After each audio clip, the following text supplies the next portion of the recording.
میرے خیال میں معنی اور مضمون کے فرق پر اتنا رہنمائی کرنے والا اشارہ کہیں اور نہیں ملتا. وہ کہ یہ محض اشارہ ہے، لیکن یہ اشارہ مضمون اور معنی کی درست سمتوں میں ڈال دیتا ہے چلنے والے کو، جو بالکل مخالف رخ پر. تو ہم پہلے یہ دیکھنے کی کوشش کریں گے کہ معنی اور مضمون میں فرق کیا ہو. مضمون کہتے ہیں لفظ کے موجود مفاہیم میں نسبتیں پیدا کرنا. مضمون کا مطلب ہے کہ لفظ میں جو مفہوم عام طور پہ سمجھا جاتا ہے، ہر لفظ کے عام طور پر سمجھے جانے والے مفہوم میں دوسرے لفظ کے عام طور پر سمجھے جانے والے مفہوم سے ایک نسبت پیدا کر کے انہیں ہسٹوریسائز کر دینا، ان میں ایک حرکت پیدا کر دینا، ان میں ایک واقعاتی فن پیدا کر دینا. اس کو کہتے ہیں مضمون، جو ہمیشہ ترکیبی ہوتا ہے. ترکیبی میرے خیال میں تو آسان لفظ ہے، لیکن اس کو میں مضمون کے ترکیبی ہونے کا مطلب یہ ہے کہ مضمون کی پیدائش اور تکمیل کا عمل ایک لفظ میں پورا نہیں ہوتا.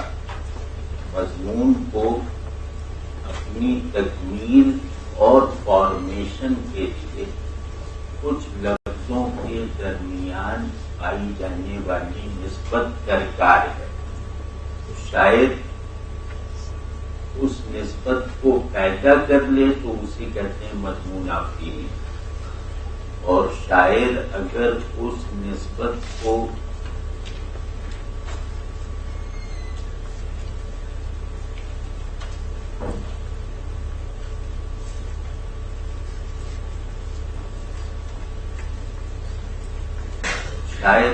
اسی نسبت کو قدرے پیچیدگی اور تہذاری کے ساتھ ایکسپریس کرے تو اسے کہتے ہیں مضمون معنی آفرینی. تو تھوڑا سا ہم اس سے اوپر اٹھیں، کیونکہ معنی اور مضمون محض فنی اصطلاحات نہیں. اب میں کوشش کروں گا کہ اپنے فہم اور ذوق کے مطابق اس میں جو امتیاز اور فرق پایا جاتا ہے یا جو مناسبت اور مماثلت پائی جاتی ہے اس پہ کوئی واضح اشارہ کر دوں، تاکہ ہم پھر غالب کے یہاں معنی آفرینی کے ایک خاص الخاص جوہر تک پہنچنے کا سامان کریں. وہ خاص الخاص جوہر موقع پر میں بھول نہ جاؤں، اس لیے ابھی کہہ دیتا ہوں کہ غالب کے یہاں معنی کی ساخت میں مضمون ضرور شامل ہوتا ہے. یہ ایک قدرت کلام اور منتہائے ادراک کا یکجا ہو جانا ہے، جو میں انشاءاللہ اس وقت بولوں گا. تو مضمون کہتے ہیں لفظ میں موجود وصف کو ابھار دینا. معنی کہتے ہیں ذہن کا لفظ کو مفہوم فراہم کرنا. یعنی مضمون کا انحصار لفظ میں موجود صلاحیت پر ہوتا ہے. معنی کا قیام ذہن کی اس طاقت پر ہوتا ہے جو وہ لفظ میں داخل کر کے لفظ پہ تصرف کر کے اس کے معنی میں یا تو اضافہ کرتا ہے یا اس کی ایک کوئی نئی معنوی تشکیل ضرور کرتا ہے. یعنی لفظ کو لفظ کے سرمایے میں اضافہ کرنا یہ معنی آفرینی ہے، اور لفظ کی پونجی کو اچھی طرح ایک حرکت کے ساتھ استعمال کرنا یہ مضمون بندی ہے. مثال کے طور پہ کوئی شخص یہ کہے کہ الف ہمیشہ بے سے پہلے آتا ہے، یہ مضمون ہے۔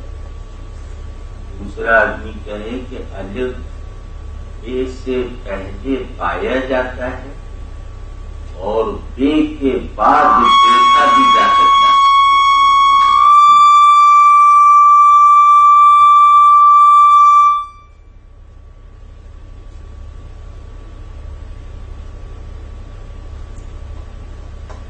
یعنی الف بے سے پہلے بھی پایا جاتا ہے اور بے کے بعد بھی پایا جاتا ہے، یہ مانی، ٹھیک ہے نا؟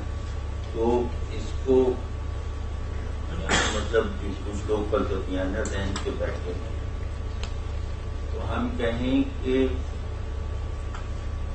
سچویشن کو ذہن پر غالب کرنا مضمون ہے، شعور کو سچویشن پہ غالب کرنا یہ معنی ہے۔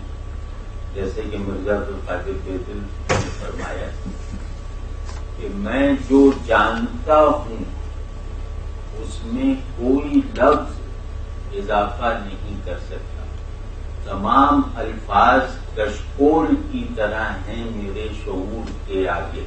یہ مرزا عبدالقادر بیدل یعنی غالب کے مینٹر، غالب کے استاد حقیقی، غالب کی تمام شعری عظمتوں میں سے اکثر عظمتیں فراہم کرنے والے اور فلسفہ معنی کے امام اعظم، وہ یہ فرماتے ہیں کہ میرا شعور میرے شعور کے آگے الفاظ کشکول کی طرح ہے۔ یہ تشبیہ، یہ تمثیل انشاءاللہ دیکھنے میں اتنی واضح ہے کہ اسے سمجھنے میں آدمی شاید غلطی نہ کرے۔ تو جو بھی تخلیقی ذہن لفظ کو کشکول بنا کے اسے بھر دینے کی صلاحیت رکھتا ہے، وہ تخلیقی ذہن کی دراصل معنی آفرین، واضح ہے یہ بات۔ تو ان معنوں میں غالباً اس بات کی سب سے واضح اور بہت ہی بین مثال ہے کہ انہوں نے اپنے جمالیاتی شعور کے سبسٹنس کو اپنی استعمال میں آنے والی زبان کے ہر جز پر ہمیشہ غالب رکھا۔ غالب لفظ کے اندر پہلے سے موجود معانی سے کبھی مغلوب نہیں ہوئے۔ انہوں نے جس لفظ کو بھی استعمال کیا اس لفظ کے سرمایے کو بڑھا دیا اور اس لفظ کی معنوی سکت میں اضافہ کر دیا۔ تو یہ ہے بیدل کے کلام، بیدل کی تھیوری کا مصداق کہ شعور جب چیزوں پر حکومت کرتا ہے تو اسے کہتے ہیں معنی، اور ذہن جب چیزوں کی اتباع کرتا ہے اسے کہتے ہیں مضمون۔ دوسرا خیر یہاں مجھے نسبتاً شاید میں اس مضمون کو آگے نہ چلاؤں، لیکن مرزا عبدالقادر بیدل کا نام آ گیا۔ بیدل سمجھ لیجیے کہ بیدل دنیا کی ہر روایت میں سب سے بڑے فلسفی شاعر، دنیا کی کسی بھی روایت میں اتنا بڑا فلسفی شاعر نہیں پیدا ہوا جتنے بیدل ہیں۔ بیدل کے یہاں سے کم از کم 5-7 ایسی فلاسفیکل تھیوریز اب بھی بلا تکلف نکالی جا سکتی ہیں جن کو ہم موجودہ معیار علم اور موجودہ مزاج علم میں بھی سروائیو کرتا ہوا دکھا سکتے ہیں۔ تو خیر وہ ان کا ایک بہت دلچسپ فکر ہے رخات۔ شاعری کا مطلب ہے فرحت پہنچانا، یہ روایتی تعریف ہے۔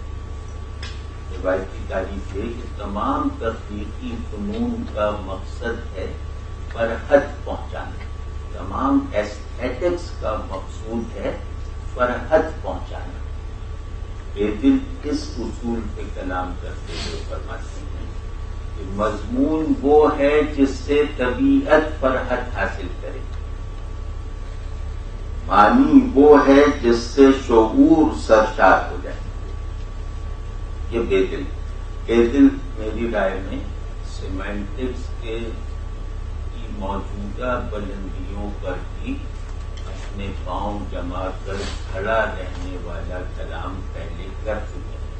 افسوس کہ ہم نے اپنی بعض کوتاہیوں کی وجہ سے اپنے اتنے بڑے بڑے لوگوں کو ظاہر کر رکھا ہے اپنے حق. تو لیکن کہ اس قول کا ایک فائدہ ہم یہ اٹھا سکتے ہیں کہ غالب کے کلام کے غالب کی معنی آفرینی کے بعض اجزاء میں ذہن کی سرشاری اور طبیعت کی فرحت ایک عجیب انداز سے مشترک ہے، اور مجھے یہ فن غالب کے علاوہ کہیں نظر نہیں آتا کہ وہ طبیعت کی فرحت کو ذہن کے تصور سے زیادہ بامانی بنا دیتی. یہ جو ان کی معنی آفرینی کا ایک خاص، جیسے مثال تو دل ناداں تجھے ہوا کیا ہے، آخر اس درد کی دوا کیا ہے. ابھی بالکل ایک غیر تربیت یافتہ اور شعری ذوق کے ایک خاص عنصر میں اگر تربیت نہ پائی ہو تو اس کے لیے یہ سپاٹ سا شعر ہے جس کو وہ ایک فقرے کی طرح پڑھ گئی. دل ناداں تجھے ہوا کیا ہے، آخر اس درد کی دوا کیا ہے. لیکن جیسے ہی ہم اس کی ایک پرت اتارتے ہیں تو ایک فرحت کا پہلو یہ ملتا ہے کہ دل ناداں ہی سے پوچھی جا رہی ہے دوا. یعنی وہ دل ناداں جو مریض ہے یا مرض کا سبب ہے اسی سے پوچھ رہے ہیں تھک ہار کے کہ اس کی دوا. آخر کہہ کے گویا معالجے کے دیگر طریقوں کو پوری طرح کھنگالنے کے بعد وہ پوچھ رہا ہے اسی دل ناداں سے کہ کوئی دوا اثر نہیں کرتی، کوئی بتا کہ آخر اس درد کی دوا کیا ہے. اب یہ جو فرحت اس شعر سے فراہم ہوتی ہے یہ طبعی فرحت ہے، لیکن یہ طبعی فرحت ذہن میں ایک تصور بن کے قائم ہونے کی بھی قوت رکھتی ہے. ذہن میں ذہنی تصور کیسے بنے گا کہ اس میں عشق کے سب سے بڑے ذہنی حال یعنی حیرت کو طبیعت کے بہت ہی نچلے درجے فرحت سے جوڑ دیا گیا. آپ سمجھ رہے ہیں مطلب؟ یہ سمجھا تو میں بھی نہیں ہوں، لیکن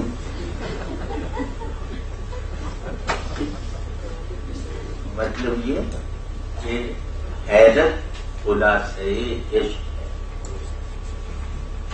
یہ حیرت ذہن میں موجود ہونا اس کا نسبتاً آسانی سے قابل فہم ہے. لیکن اس حیرت، اس دبدے کو طبیعت میں اترتا ہوا دکھا دینا، طبیعت میں جاگزیں دکھا دینا، یہ تقریباً ناممکن کام ہے. اور اس طرح دکھانا کہ شعر کا مقصود یعنی فرحت رسانی باقی رہے. تو یہ تو دل ناداں تجھے ہوا کیا ہے، آخر اس درد کی دوا کیا ہے، یہ پورے اس میں مطلب اس پورے زور میں ذہنی حیرت اور طبیعت کی فرحت جیسے جمع ہو گئی. تو اس طرح اس کی بڑی مثالیں بھی تو میں نے چلتے چلتے ایک مثال دی. تو معنی کے بارے میں ہم یہاں تک پہنچے کہ معنی نام ہے شعور کے لفظ پر غلبے کا، مضمون نام ہے لفظ پر دسترس کا، معنی نام ہے لفظ پر غالب آ جانے کا. اب یہاں سے ہم غالب کی معنی، میں نے کچھ نوٹس لکھے ہوئے ہیں لیکن وہ نوٹس اتنے زیادہ ٹیکنیکل ہیں کہ وہ اس پر تذکرہ کرتے ہوئے بھی تھوڑا ڈر لگ رہا ہے. تو یہ بات امید ہے کہ میں کہنے میں کامیاب ہو سکا ہوں گا کہ لفظ معنی جو ہے وہ لفظ کے تمام امکانات کا ایکسپریس ہو جانا ہے، مضمون الفاظ کی نسبتوں کا بروئے کار آ جانا. اب اس پہلو سے ہم دیکھیں گے کہ غالب میں معنی آفرینی کو اس کی اس تکنیکی، فنی اور تصوراتی سطح پر کن کن بلندیوں پر پہنچایا ہے. اس کے لیے ہم پہلے کوشش یہ کریں گے کہ ہم یہ سمجھ لیں کہ غالب کے یہاں معنی آفرینی کے سانچے کیا ہیں، غالب کے یہاں معنی کی کون سی نوع ہے جس کو وہ پیدا کرتے ہیں، اور غالب معنی آفرینی کے عمل میں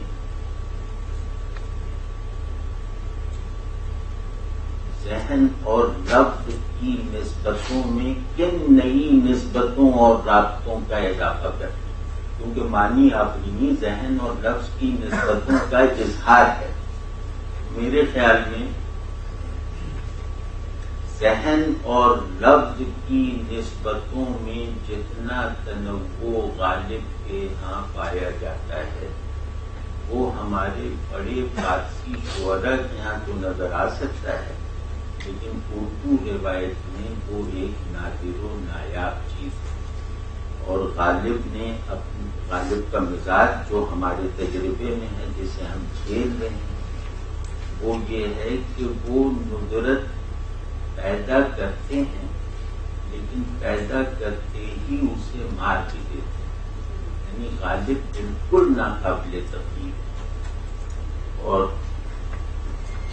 غالب کی کوئی معنوی بلندی دوسرے بڑے شاعروں کی طرح روایتی تسلسل اختیار نہیں کر پائی. تو ہم اس پر بھی غور کریں. غالب کی امیجری، غالب کی خیال آرائی، غالب کی معنی آفرینی، غالب کی مضمون بندی، یہ جو شعر کے بنیادی بلڈنگ بلاکس ہوتے ہیں، ہر شاعری میں یہ بلڈنگ بلاکس کار فرما ہوتے ہیں. غالب کا ہر بلڈنگ بلاک کسی دوسرے اسٹرکچر میں پورا کا پورا استعمال نہیں ہوا ہے. غالب کی اینٹیں توڑ کر لوگوں کی بڑی عمارتیں بنی ہیں، لیکن کوئی عمارت ایسی نہیں بنی جس میں غالب کا کوئی سنگ بنیاد پوری طرح استعمال ہو سکا. یہ غالب کی ندرت کا ایک عجیب پہلو ہے کہ غالب اپنے جیسا بننے کی کوئی جزوی اجازت بھی نہیں دیتے. ہماری روایت میں یہ نظر ہی نہیں آتا کہ کوئی شاعر بہت کسی بنیادی جزو میں غالب کا تسلسل ہو. یہ ابھی ہم کھولیں گے انشاءاللہ. تو یہ جو پہلا سوال ہے کہ غالب کے یہاں معنی آفرینی کا سانچہ، یا یوں کہہ لیں کہ غالب کی معنی آفرینی کی نوعیت کیا ہے، یہ اگر ہم سمجھتے ہیں تو میرے خیال میں ہم غالب کی شاعری کے معنوی جوہر کو، بعض اشعار کو نہ سمجھنے کے باوجود پہنچ سکتے ہیں. اور ویسے بھی غالب اپنے سمجھے جانے کا تقاضا نہیں کرتا. یہ ہم بعد میں دیکھیں گے کہ وہ سمجھے جانے کا تقاضا کیوں نہیں کرتا. میری رائے میں، میرے خیال میں، ہمارے یہاں معنی کو جنریٹ کرنے کے 3 بڑے کارخانے، معنی آفرینی کے 3 دبستان ہیں ہمارے، 3 بڑے شاعروں کی شکل.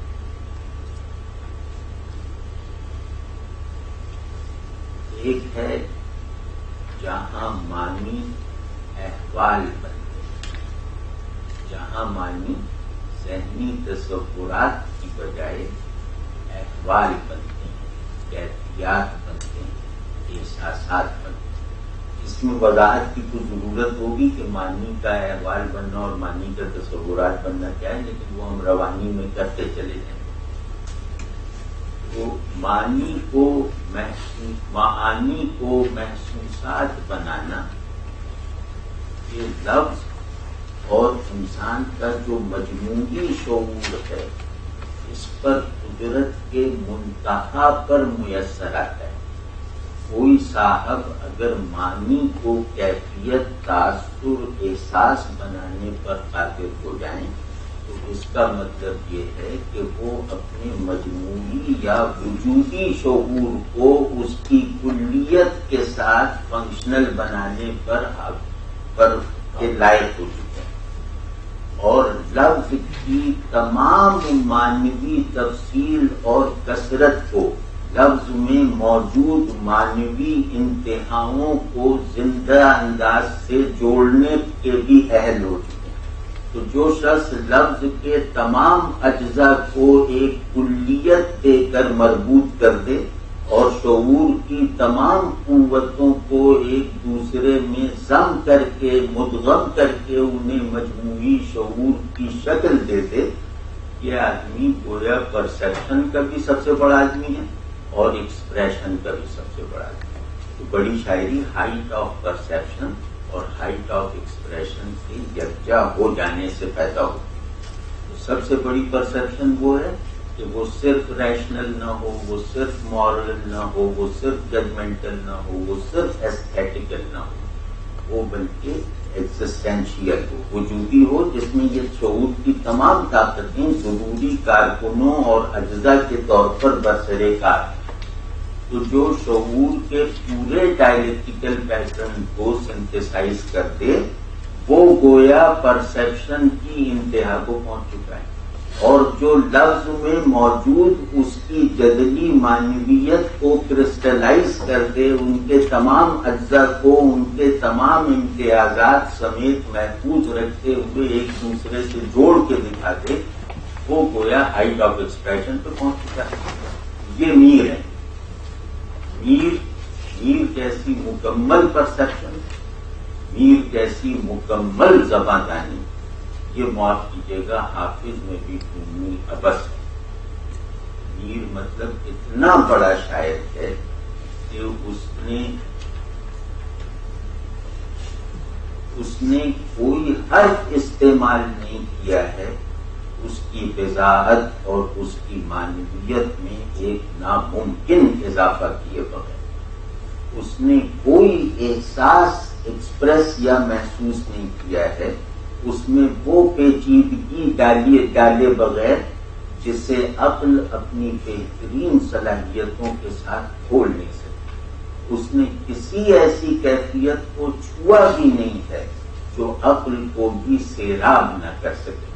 تو خیر اب کیونکہ میر پہ اللہ کرے میر پہ آپ لوگ کریں تو اس میں مطلب اس میں کریں گے، لیکن پہلی مثال کیا ہے معنی آفرینی کی، کہ جہاں معنی کو احوال، احساسات اور کیفیات میں کنورٹ کر کے انہیں تصورات سے زیادہ معنی خیز رکھا گیا، اور جس میں لفظ کی تمام استطاعت کو کلی انداز میں بلکہ کچھ جوہری اضافے کے ساتھ برت کر صرف کر کے دکھا دیا۔ تو لفظ کیا ہے؟ معنی کے حال کا کنٹینر، لفظ کے احوال اس کے معانی، اور میرے احوال تو میرے احوال ہی، تو اپنے احوال اور لفظ کے احوال کو ایک دوسرے میں مدغم کر کے معنی آفرینی کا جو بے مثل عمل ہوا ہے وہ میر۔ میر کے محسوسات ایک بڑے ذہن کے معقولات سے زیادہ بامانی، زیادہ تحتاط اور زیادہ غیر متعین، وہ ہو گیا۔ دوسرا ہے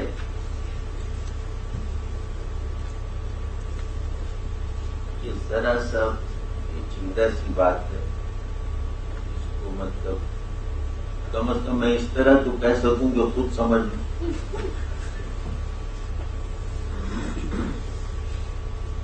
مثال طور پہ لسانیات کا ایک معروف مسئلہ ہے، روایتی لسانیات۔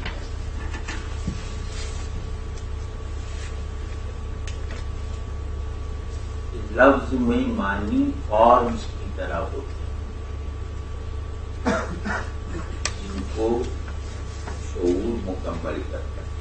تو اب ہم یوں کہہ دیتے ہیں کہ لفظ کی فارمز اور ذہن یا تخیل کی فارمز، ان کو ایک دوسرے سے ڈائنامکلی مربوط کر کے جو معانی پیدا ہوتے ہیں، اس کی بہترین مثال خالق۔ غالب اپنے تخیل کو لفظ کی مانوی استعداد پر حاکم اور حاوی اور غالب کر کے دکھاتا ہے. لفظ میں صورت بننے کی جتنی بھی صلاحیت پائی جاتی ہے، غالب اس صلاحیت کو اپنے تخیل کی تعمیر میں ہر مرتبہ استعمال کر کے دکھاتے ہیں. واضح ہے یہ بات کہ گویا تخیل کا لفظ، پچھلی مرتبہ تو خیر اس پہ گفتگو ہوئی تھی کہ غالب کا تخیل کیا ہے. تخیل کہتے ہی مختصراً اسے ہیں کہ شعور کی وہ قوت جس میں معنی اور حقیقتیں فارمز کی شکل میں محفوظ ہیں، امیجز. تو ذہن میں موجود امیجز کو لفظ میں پائی جانے والی امیجری سے مربوط کر کے ان کے غالب کر دینا، یہ غالب کا انداز معنی آفرینی ہے. غالب معانی کو مصور کرتے ہیں. غالب تمام دقیق عقلی تصورات کو امیج بنا دینے کی قابلیت رکھتے ہیں. تو غالب کی معنی آفرینی کے جو سب سے ضروری جز کے طور پہ دیکھنا چاہیے وہ ہے ان کی امیجری. غالب کا امیج ان کی معنی آفرینی کا معجزہ ہوتا ہے، اور اسی وجہ سے غالب کی امیجری کا یہ حال ہے کہ امیجز کا ایک بہت ہی بڑا خزانہ اپنے کاندھے پر لاد کر انہوں نے بے شمار ایسی امیجز خلق کر کے دکھائی ہیں جو اس پورے خزانے پر اضافہ ہے، اور جس کی سطح کو برقرار رکھتے ہوئے امیج بنانے کا عمل آگے جاری نہیں رہ سکا، یا امیج کی اس خصوصیت معنویت کو آگے مسلسل رکھنے کا کوئی سامان نہیں ہو سکا. تو غالب وہ آدمی ہے جو میر کی طرح طبیعت سے معنی آفرینی نہیں کرتا بلکہ تخیل سے معنی آفرینی کرتا ہے، اور تخیل کا وظیفہ یہ ہے کہ وہ حقائق کو فارم بناتا ہے. تیسرا ہے، اس کو کہتے ہیں معنی آفرینی، ٹرانسینڈنٹ معنی آفرینی، جو میں تیسرا بتانے چاہ رہا ہوں. لفظ کے معنی اور ذہن کی استعداد کو شعور اور لفظ دونوں سے ماورا ہو کر کرسٹلائز کر دینا، سنتھسائز کر دینا. یعنی لفظ میں موجود معنویت اور ذہن میں موجود معانی کو ایک دوسرے سے جوڑ کر اپنی اپنی حد سے باہر نکال کے مکمل کرنا. یعنی معنی مکمل ہوئے شے سے بھی باہر ہو کر، لفظ سے بھی باہر ہو کر، اور ذہن سے بھی ماورا ہو کر. تو اس کو کہتے ہیں ٹرانسینڈنٹ معنی آفرینی، جس کے لیے شعور اپنے ماورا میں ضم ہوتا ہے، لفظ اپنے مافوق میں صرف ہو جاتا ہے. اس کی مثال ہے اقبال. اقبال اس کو مطلب جیسے یعقوبسن کی اصطلاح ہے نا، ججمنٹل معنی آفرینی، ججمنٹل سیمینٹسزم. اقبال کی معنی آفرینی ججمنٹل ہے. اقبال کی معنی آفرینی میں نہ ابہام پایا جاتا ہے، جو معنی آفرینی کا روایتی طور پر ایک بہت ضروری عنصر ہے. اقبال نے اس انتہائی ضروری عنصر سے فائدہ اٹھائے بغیر تمام معانی کو ذہن کے ایک لمحے ادراک کی تحویل میں دے دینے کا جو کارنامہ انجام دیا ہے وہ ان سے پہلے نہیں پایا جاتا. تو واضح نہیں بات یا نہیں واضح؟ تو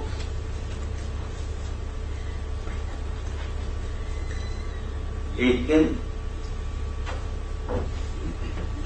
شاعری میں معنی کا جو مطلب ہوتا ہے، یا بڑے شاعر معنی کے جس جوہر سے مانوس چلے آ رہے ہیں وہ نہ میر کا ہے نہ اقبال کا ہے، وہ غالب کا ہے.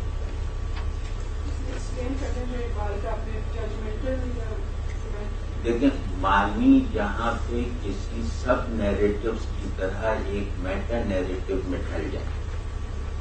میٹا نیریٹو کسے کہتے ہیں کہ جو اپنی مینیفیسٹیشن سے بھی زیادہ ہو اور اپنی پرسپشن سے بھی زیادہ ہو.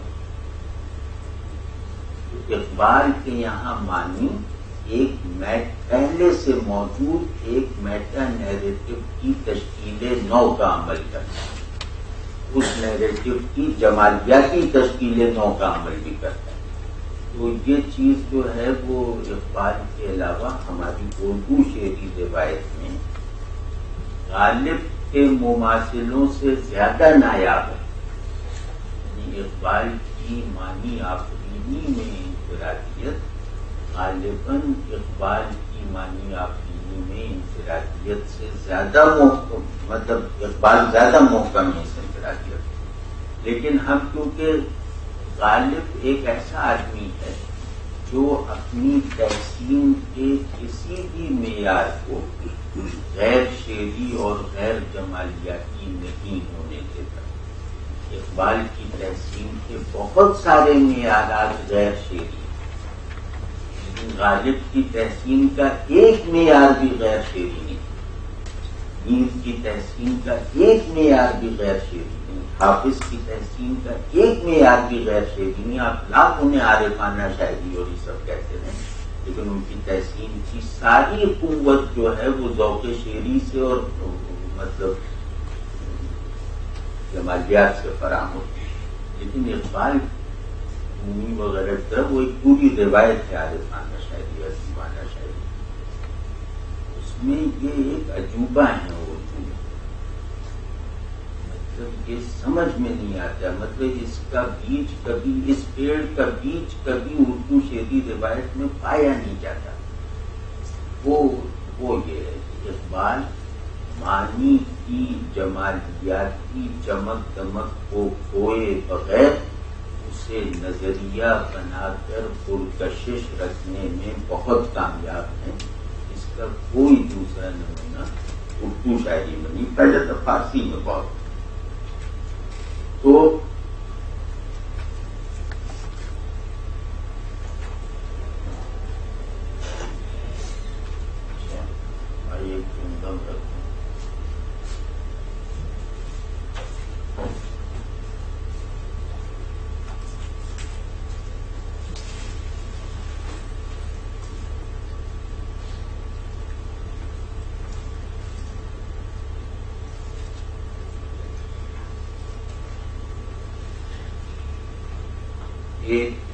ایک مبحث ہے، ایک تھیوری ہے اور جدید تھیوری ہے، معنی کی جمالیاتی تشکیل.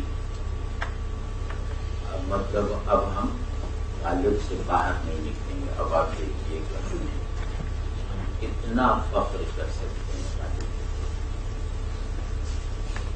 معنی کی جمالیاتی تشکیل کا مطلب یہ ہے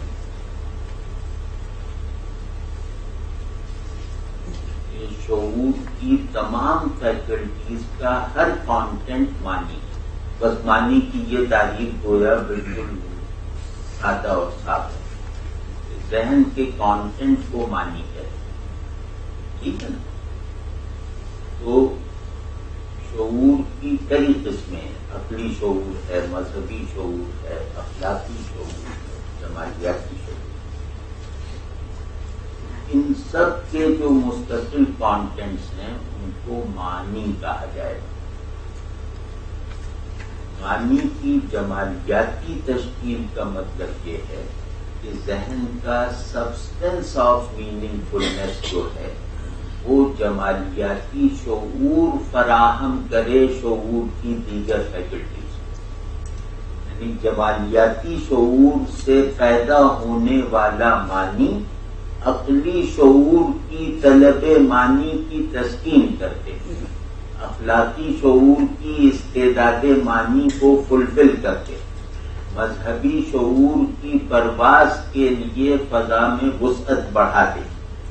اس کو کہتے ہیں معنی کی جمالیاتی تشکیل. اور ٹیکنیکل ٹرمز میں اس کو کہا جاتا ہے